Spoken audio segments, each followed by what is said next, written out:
September 8th, 2010 marked the beginning of this infamous series of posts by user YayVideoGames in the r/gaming subreddit, and it was due to their strange post history on not only this account, but on a myriad of others which piqued the curiosity of many people. Redditors would then look into this user, in turn, opening up a rabbit hole, and today, we'll be going down it.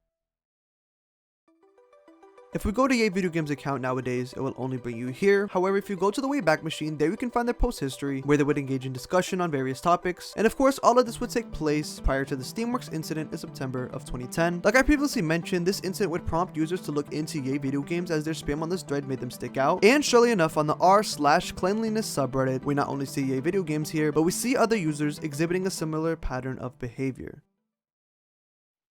The first user I wanted to talk about was No Substance Here, who made a post simply reading Zelda the Princess, and if you scroll down you can see that them along with another user by the name of Not Sure How Big You Are, who we'll get back to later, made a bunch of spam comments much like YayVideoGames. Vinyl Record is yet another user here in this subreddit, and going to the r/hipsterjokes subreddit, we not only see Vinyl Record here, but we're greeted by another familiar user, that being Not Sure How Big You Are. There are multiple instances of these two users going back and forth in the comments, with this post in particular being reminiscent of YayVideoGames. I also just wanted to quickly add that on Vinyl is sort of a meme that both Vinyl Record and Not Sure How Big You Are have referenced in multiple occasions, and that they can be seen together on multiple posts in the r/gaming subreddit. Now the last user I wanted to make you aware of is Nepslox. Keep this name in mind as it'll be important for later. Now there's a lot of accounts I didn't mention, but the reason I'm bringing up all of these users in particular who have a similar post history to YayVideoGames is because they're all the same person. In fact, Not Sure How Big You Are even referenced a bunch of posts made with the Vinyl Record account and admitted to copy pasting other users' posts with said accounts. And with the Not Sure How Big You Are account, at one point it was suspected that this was the main account because it was the most active, and also due to everything we would learn about the person running all of these accounts through it. They had a lot of interest. By digging through their extensive post history responding to various threads across many subreddits, we can see the myriad of things they enjoy doing: anime, video games, audio production, surfing, skating, mountain climbing, hiking, roller hockey, editing, animation, all of which would have to be put on hold due to a disease which causes profound fatigue known as chronic fatigue syndrome. They would be active on subreddits relating to their conditions such as r/CFS, r/chronic pain, r/fibromyalgia, and others. Please share one major way CFS has shaped or influenced your life. Not Sure How Big You Are would then respond with the following: "It totally messed with my brain. Not just normal brain fog, total and utter decimation. I can't hear my own thoughts sort of thing. And fun story, while I was sitting in my room in excruciating pain, my best friends whose band I had to drop out of because of the mind and energy issues were touring in Russia and Japan. Right now they're in Germany negotiating a better record deal and playing around a little in Europe while they're at it, and there's also the pain. So to sum it up, no brain to do things, no energy to do things, and bad pain. Don't know what to do. Also, I was getting better a little while ago, but then I had a 2-month flu, and a few months later I still have a constant fever of 38 degrees Celsius. No one knows why, but I've been through 3 tests for cancer in the last 3 weeks, so apparently there's something bad, and I guess at least they're trying." This was just one post highlighting how much this disease has impacted their life, with there being yet another post titled +1 for drugs, which in summary, Not Sure How Big You Are talks about the pain they have to deal with, their journey being on meds, and overall how things are going. "I drew my entire family out when I was about 12. That was preceded by some awful things, fights and abuse, for years beforehand, but eventually I got them out with what I guess was essentially emotional blackmail. I confronted them with all of the awful things they've subjected us to over the years, how unhappy we'd always been, over and over again until the fact that this life wasn't working out sort of sunk in. I think the fact that this all started when I was young threw them off balance just enough for me to get my foot in the door to speak. So now, aftermath time. Mom can't set foot in a Kingdom Hall because she's ashamed of all of the things she did, and dad is stuck in limbo. The usual out but still a believer sort of story. I think the parents would be much happier now if they were still in, but us kids needed our out then and there. So, there you go. Fighting irrational beliefs based on emotion, not logical thought, with appeals to emotion worked pretty well for me. Your mileage may vary." This was a post Not Sure How Big You Are made in response to this question posed by user I Am No Sajay in the Ex Jehovah's Witness subreddit, yet another community they were very active in, and you can see through their various posts on the subreddit their different experiences being in Jehovah's Witness and how it affected them. "Well, I do know that killing yourself is either hard or painful. And I feel like more or less like you, so I had a shot. I V'd a whole lot of certain anesthetic I can get my hands on, took a ridiculous amount of clonazepam, prepared about 1800 milligrams of codeine to wash it down, and went to sleep with the Exit International approved bag overhead tied with a belt. And what do you know, I messed that up too. Don't know how, it apparently oxygen got in because I was knocked out for a good 12 hours or so in that thing, and yet I'm still here. Then my circumstances improved, and I'm aware that's not exactly encouraging for someone in your situation, and I still wouldn't mind not waking up tomorrow, I suppose. But man, there will always be some tiny sliver of hope somewhere out there, and you can fight the crippling, dignity-clawing fight for it until you really have to sign up for good. All the while hoping for a miracle, and that's as far as I think people like us can afford to hope. The reason I decided to highlight the 3 posts I did is because it tells us just how much they've been through in life, with the latter post even telling us how they intended to end it all. So to recap, Nasher Habiguar from a young age was a member of Jehovah's Witness, which they described to be as a cult. They were suffering from chronic fatigue syndrome, limiting what they were capable of doing, and there was an attempt to end their own life. Earlier in the video I mentioned Reddit user Nebslox and how they were yet another alternative account, which interestingly enough was actually created before the Nasher Habiguar account. The journey into how this information came to light gives us what we need to know to tie everything together. For the better part of a decade, this Yay Video Games mystery boggled the minds of many people, with even the likes of Nexpo having covered it but ultimately coming short of a solid conclusion in his video. However, thanks to the r/Yay Video Games team, we know the truth. So, with all that being said, who is Nebslox?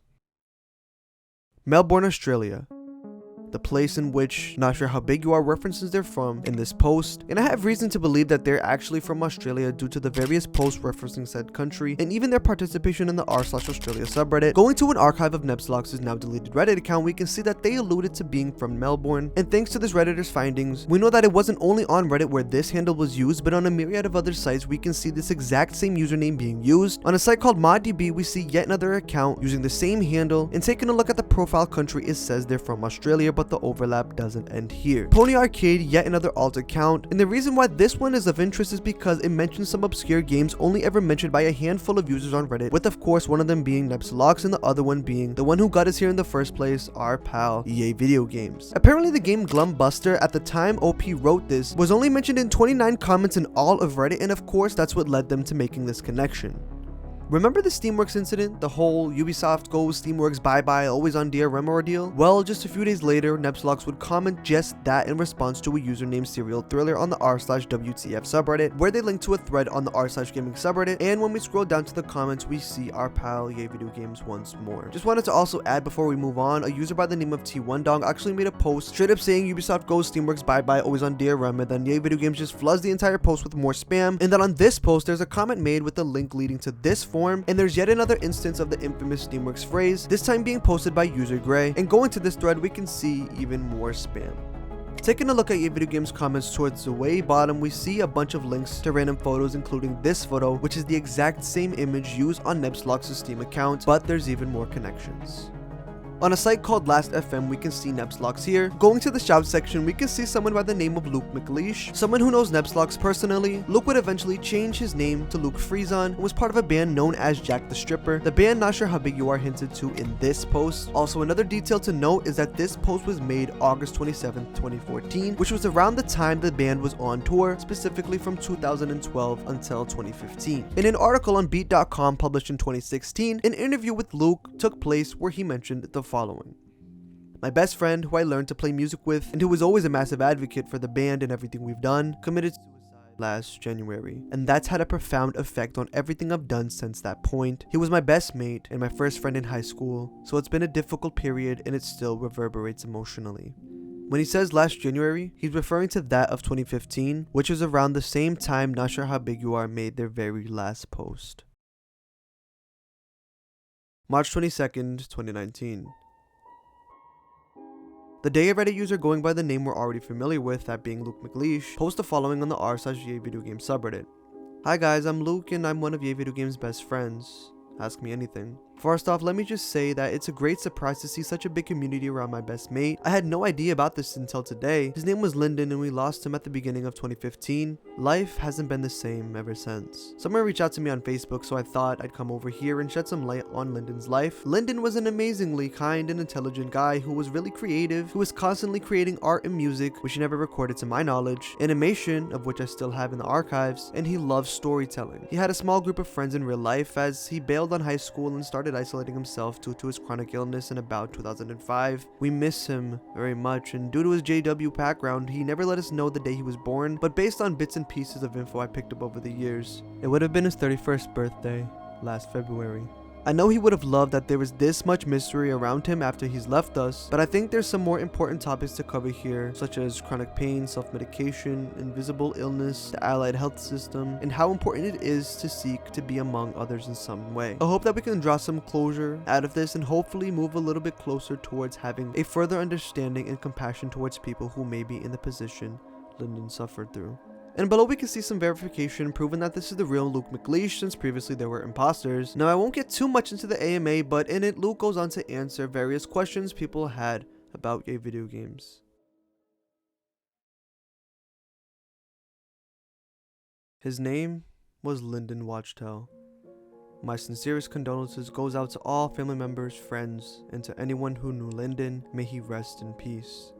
In the grand scheme of things, the Yay Video Games account and subsequently the Steamworks incident makes up only a small portion of Lyndon's online footprint, and through it, we would learn so much more about him. There's a lot more to his story that I didn't mention, but as always, I'll leave all of my sources in the pastement below if you'd like to dive into this rabbit hole for yourself. Lyndon was lots of things: creative, kind-hearted, intelligent, playful, and without him knowing, he brought a whole community together in attempts to figure out what was going on behind his various accounts scattered throughout Reddit, and thanks to the community, the mystery behind Yay Video Games has been put to rest. This video wouldn't be possible without SolarJHS in their Google Doc, LLNK3R, I Am Magna, Luke McLeish, Chris, Francis McKenna, Nexpo, and of course everyone over at r/Yay Video Games. Thank you all for your coverage, contributions, and everything you've done to find closure to this mystery.